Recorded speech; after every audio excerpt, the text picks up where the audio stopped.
Mrs. Davis. I have a surprise for you this morning. Oh?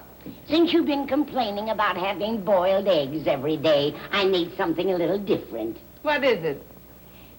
Look, veal scallopini. Veal scallopini? Breakfast? I prepared it last night while you were out. I thought you might like a snack before you hit the sack.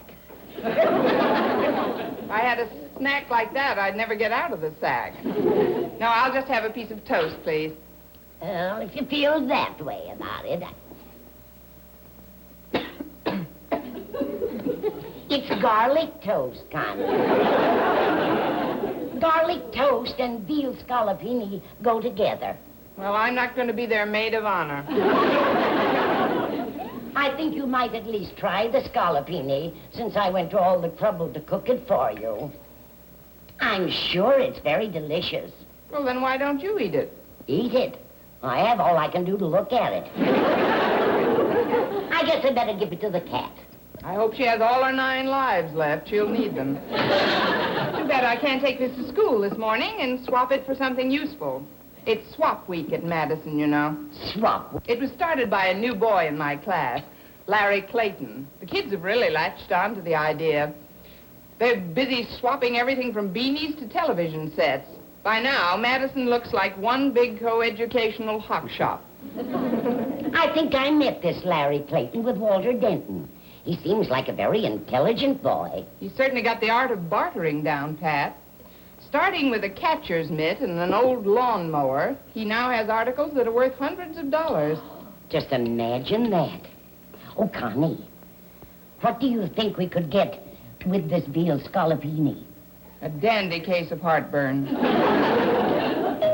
Oh, that must be Walter to drive you to school. Oh, it isn't Walter, dear. It's Larry Clayton. Come in, Larry. Hi, Mrs. Davis. Good morning, Miss Brooks. Good morning, Larry. Come right in, Larry, and sit down. Sit here. I've finished. Okay. Say, this is a nice chair, Mrs. Davis. Would you like to swap it for a used bird cage? Well, we rarely sit on bird cages. I'll throw in my penknife. We rarely sit on penknives either, if we can help it. Okay. I guess I better explain why I'm here, Miss Brooks. You see, I swapped an old outboard motor and a football for 50% interest in Walter Denton's car. Well, what a novel idea. We get to drive it on alternate days, and this is my day to pick you up. I'm sure I got the best of the deal. Well, that's very sweet, Larry. Yeah. The outboard motor doesn't work at all. Maybe you've driven that car for a while. Would you like me to fix you a waffle, Larry? Oh, we'd love some waffles, Mrs. Davis. But please, no grated cheese. Would you like a piece of toast while you're waiting? Oh, all right. It isn't so bad if you eat it upside down. Oh. I saw Mr. Boynton while I was driving over here, Miss Brooks, and he said something about leaving town right after school. Do you know anything about it? Well, if it'll set your mind at rest, Larry, he's going up to visit the head of the Board of Education in his cabin up at Eagle Springs. Mr. Stone went up there last weekend, and he fractured his ankle, so he's been there ever since. Really? How did he fracture his ankle? Probably tripped over my pay envelope. Anyway, he's very anxious to keep in touch with scholastic affairs, so he's appointed several representatives to report to him there this afternoon. Mr. Boynton is the delegate from Madison. Gee, it's funny he didn't appoint Mr. Conklin. He made Mr. Conklin an alternate. Gosh, just an alternate? I'll bet you Mr. Conklin's pretty burned up playing second fiddle to one of his teachers. Well, as a matter of fact, he took it rather good-naturedly. He even offered to drive Mr. Boynton up in his own car. Now, if I can step off the witness stand, I'd like to finish my coffee. Oh, I'm sorry, Miss Brooks, but there's really a motive behind all this questioning. Don't you think it would be a nice idea to give Mr. Boynton a little going-away gift? Oh, now, really, Tell you Larry? what I'll do. I'll swap you a slightly used briefcase for this table. For the table? And I'll throw in a bear trap. How about it? Well, let's see. I'd have to think about that. I guess I could do without the table. It would mean eating my meals off the mantelpiece. That's right. But I wouldn't care for that unless I sat in your bear trap. No, I'm sorry, Larry. No deal. Well, that's the way it goes, I guess. Some days it just doesn't pay to get up off the piano. Off the piano? I traded my bed for it. Here you are, folks. Oh, gee whiz. Thanks, Mrs. Davis. Here's a ferry boat token. Ferry boat token. If you're ever in San Diego, it'll get you to Coronado Island and back. Hang on to that. I may head for there any minute. I'm sure it has about the same value as the waffle. You better keep it, Larry. I wouldn't dream of charging you for it. Oh, no. I insist, Mrs. Davis. What I get, I pay for. With me, business is business.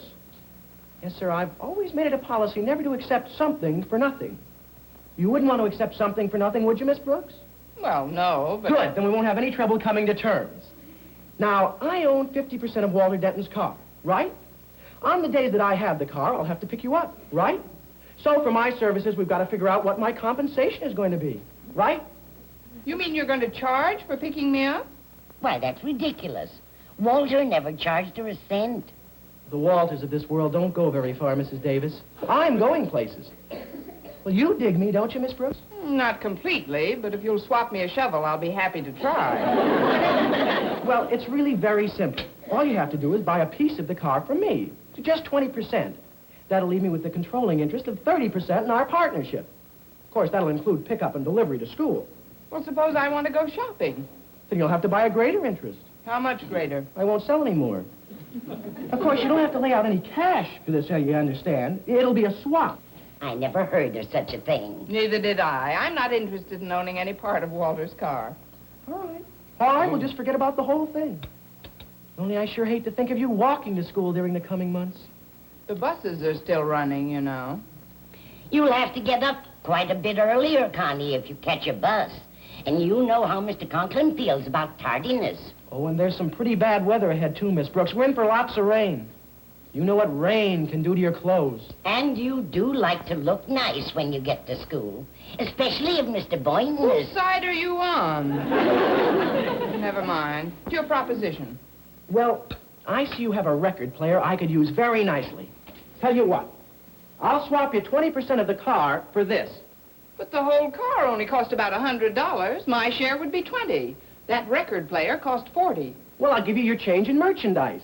I have some very useful objects out in the car, Miss Brooks. Believe me, I'll treat you right. Is it a deal? Oh, I don't know. It's a deal. You'll throw in this record with it, won't you? Let's see. Oh, by all means. This'll never be more appropriate than it is this minute. What's the name of it, Connie? You've got me in between the devil and the deep blue sea.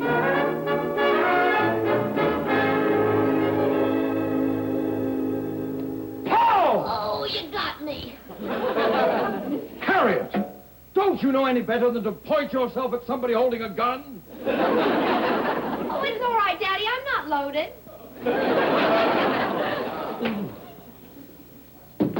What's the gun for? Well, I thought I might do a little hunting up at Eagle Springs. I'm driving up there this afternoon for a conference with Mr. Stone. Yes, I know. Mr. Boynton told me you're going to give him a lift. That's what he thinks. Can you imagine Mr. Stone making me an alternate representative to that meeting? Oh, now take it easy, Daddy. Me, Osgood Conklin? Flunky to a frog analyst? It's a deliberate insult. Mr. Stone has been miffed at me ever since I sent him that gift last weekend. What gift? I presented him with a beautiful pair of ice skates. Well, why should that make him mad? That's how he fractured his ankle. Golly, that's not your fault. Well, you and I know that, Harriet, but it's up to me to get back into Mr. Stone's good graces. Of course, if Mr. Boynton should fail to show up for that meeting, I would automatically become top frog. Dog. Which is as it should be. It certainly is. This morning, I shall inform Mr. Boynton that due to my added equipment, there will be no room in my car for him. But, Daddy, he's depending on you. You know he doesn't have a car of his own. That is true, and it's unlikely that he could borrow one on such short notice. Moreover, Mr. Stone's cabin is quite inaccessible to trains and buses. Daddy, I think that scheme is positively nefarious. It is a little beauty, isn't it? However, in the words of our newest student, Larry Clayton, business is business. I must do everything in my power to prevent Boynton getting to Eagle Springs. Come in. Could somebody open the door, please? Brooks! Oh, hi, Harriet. Mr. Conklin. Going on maneuvers?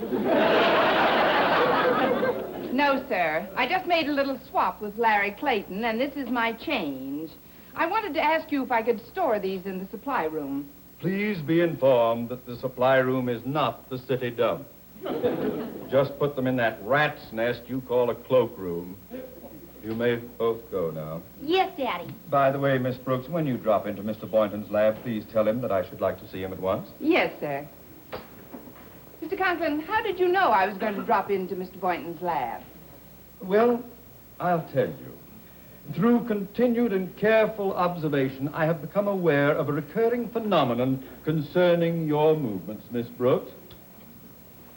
I have noticed particularly that you always drop into Mr. Boynton's lab every day during those years in which the swallows happen to return to Capistrano. I am reliably informed that they have returned again this year. Oh. Well, be sure and say hello for me, sir.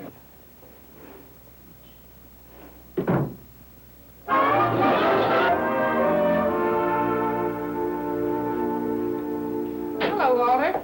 Oh, hi, Miss Brooks. Well, you going on maneuvers? You've been seeing too much of Mr. Conklin lately. Yeah, with him, any time is too much. Oh, if you're looking for Mr. Boynton, you have to run over to the supply room for a minute. From there, he was going to Mr. Conklin's office. Oh, good. Then I won't need to deliver the message. You look like you're waiting for shipping out orders yourself. Oh, yeah. This swap week jazz has really got me jumping. My locker's bulging with stuff. Yeah, I got a busted slingshot, 6 billiard balls, a teething ring.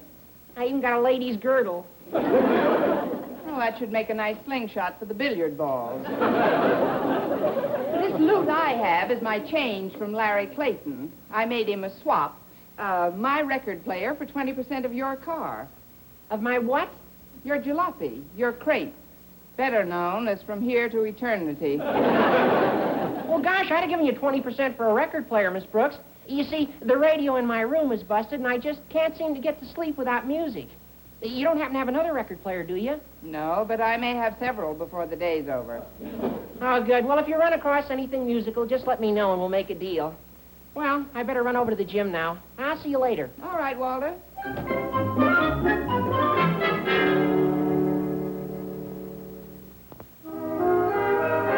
Hello, Miss Brooks. How are you, Mr. Boynton?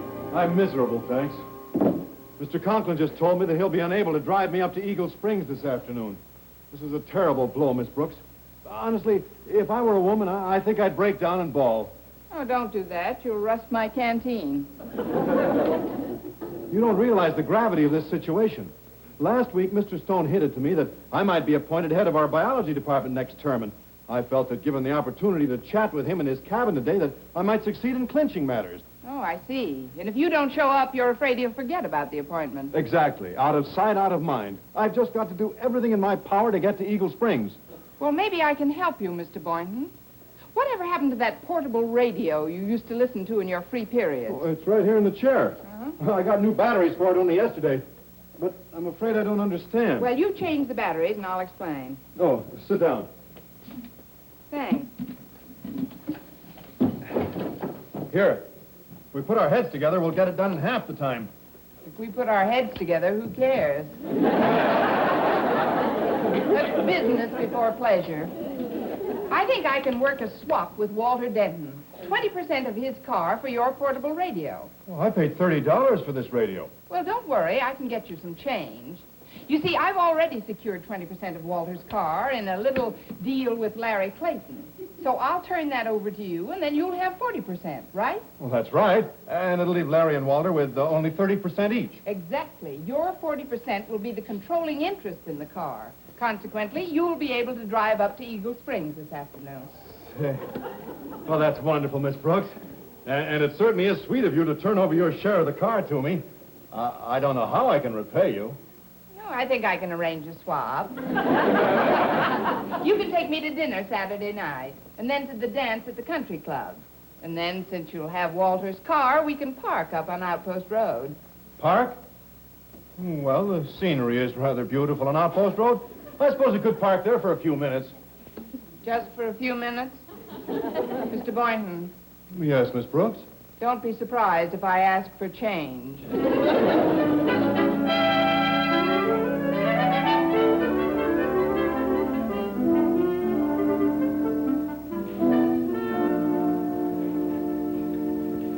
Oh, Daddy, I forgot.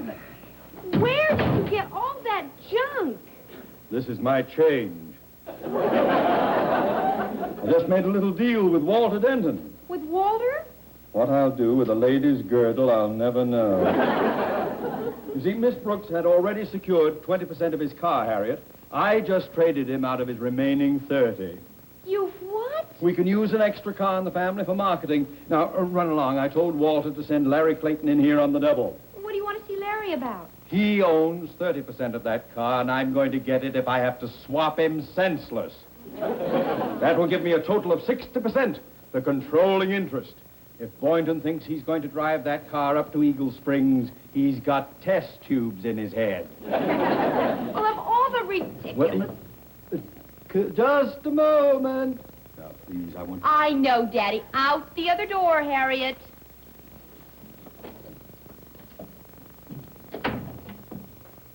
You wanted to see me, Mr. Conklin? Indeed I did, my boy. So good of you to come. Please, make yourself comfortable. Charming lad.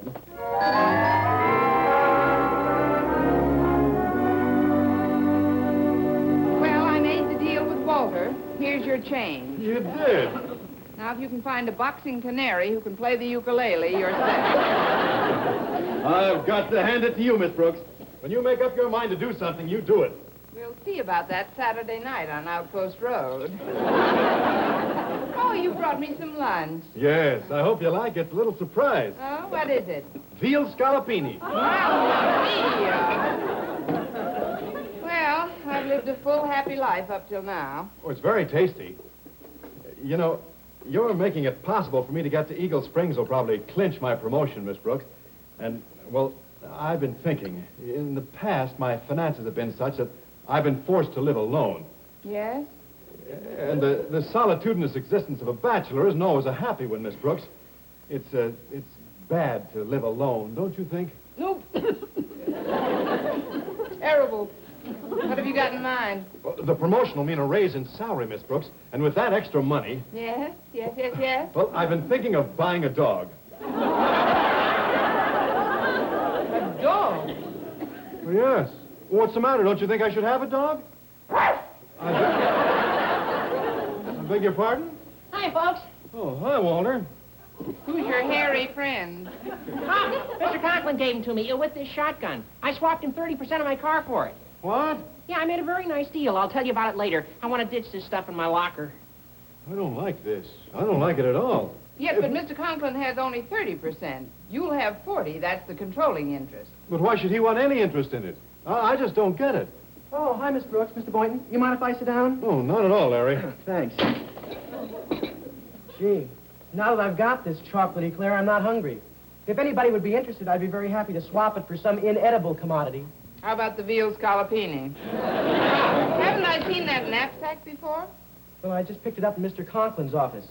His wife was in there to get the keys to the car. Her mother's not feeling so hot, so she's driving up to Montrose to see her. Oh, I'm sorry to hear that. So is Mr. Conklin. He says now we'll have to drive Walter's car up to Eagle Springs.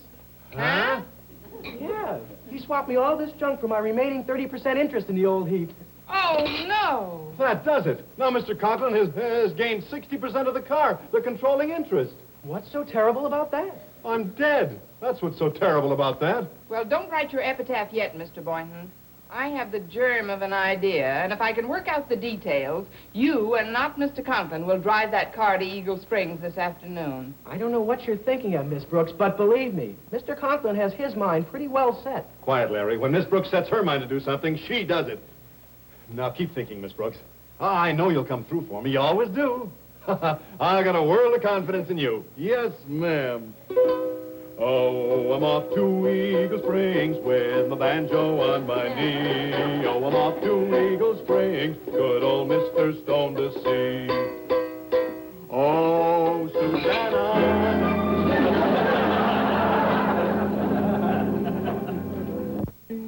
a banjo on my knee. I'm off to Eagle Springs, good old Mr. Stone to see. Oh, That song is really catching on. please don't disturb me now, Miss Brooks. It's 3:05. I have to rush off to Eagle Springs. This won't take very long, sir. Just a little car inventory. Car inventory? Yes, Walter and Larry are out in the hall. They've offered their services. But All right, fellows, let him have it. 2 fenders. Fenders? 2 doors. I demand an explanation. When we finish, sir. What? 1 motor hood. 2 more fenders. No. Just a minute. 1 spare tire. 1 car seat. 1 beaver tail. That's the end.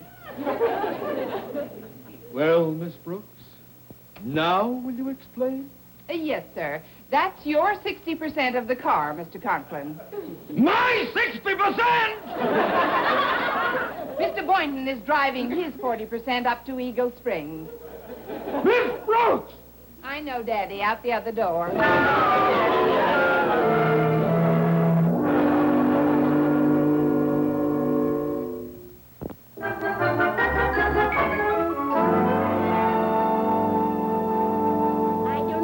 There was much left of Walter's car when Mr. Boynton drove away in it.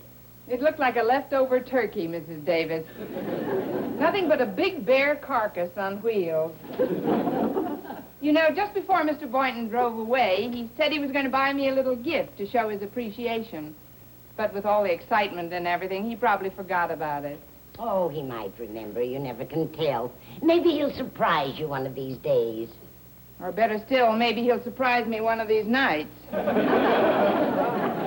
Saturday night when we park up on Outpost Drive. I know a wonderfully romantic spot up there, Mrs. Davis. Oh, so do I. You? I'll never forget the night I drove up there with Mr. Hirsch from our market. The only trouble with a spot like that is it's so conducive to romance that it tends to make a person terribly fresh. I know that's what ended everything for Henry and me that night. What happened, Mrs. Davis? He just got out of my car and walked home. Oh, well, there are other fish in the sea, I always say. Oh, stay where you are, dear. I'll get it. I have something for Miss Constance Brooks. Oh. Will you sign for it, please? Why, certainly. Did he say something for me? It's a messenger with a gift for you, Connie. A gift? Oh, Mr. Boynton remembered. Oh, it isn't from Mr. Boynton, dear. The receipt said it's from Mr. Conklin. Mr. Conklin?